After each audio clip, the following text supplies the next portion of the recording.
प्रिय मित्रों, अभी कलयुग का प्रथम चरण ही चल रहा है कि पाप ने लंबी लंबी छलांगे मारना शुरू कर दी हैं। चोरी, धोखाधड़ी, अनावश्यक हिंसा और दूसरों को हानि पहुंचाकर लाभ लेना तो मानो दिनचर्या का ही हिस्सा बन गया है।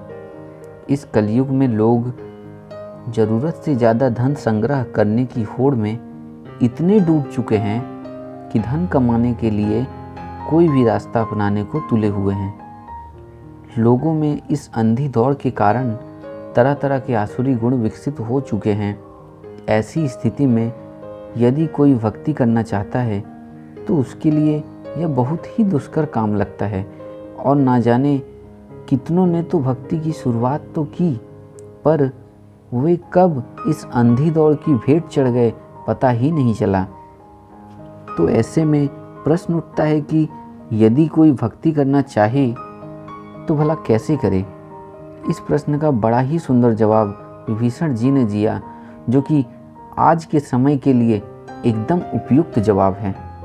लंका में जब हनुमान जी की भेंट विभीषण से होती है तो उनमें परिचय हो जाता है और प्रभु राम के गुणों को स्मरण करके उनके मन मग्न हो जाते हैं। तभी विभीषण जी के मुख से एक बहुत ही सुंदर वाक्य निकलता है। वे कहते हैं, हे पवन पुत्र, मेरी रहनी सुनो। मैं यहाँ वैसे ही रहता हूँ जैसे दांतों के बीच में बेचारी जीभ। विभीषण के ये बोल कलयुग में प्रभु भक्तों के लिए संजीवनी बूटी के समान है। विभीषण रावण जैसे पापी और अत्याचारी राक्षस का भाई था और वे उसी की लंका में रहता भी था, जहाँ पर विषैली राक्षसी स्वभाव के लोग भरे हुए थे। यदि विभीषण की स्थिति हम गौर से देखें तो हम पाएंगे कि वर्तमान समय में हमारे आसपास भी यही स्थिति है। विभीषण ने दांत से राक्षसी स्वभाव और जीभ से भक्त की स्थिति को बताना चाहा है।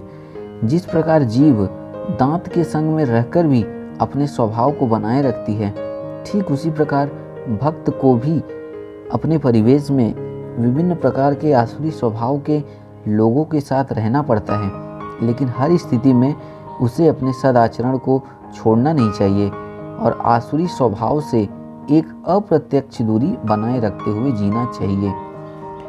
इस प्रकार दोस्तों, विभीषण जी द्वारा बताए गए राह को कोई अगर पालन करता है, अपने जीवन में उतारता है, तो आज के समय में किसी भी परिस्थिति में क्यों ना हो, वो हर तरह की बुराई से बचते हुए प्रभु की भक्ति कर सकता है।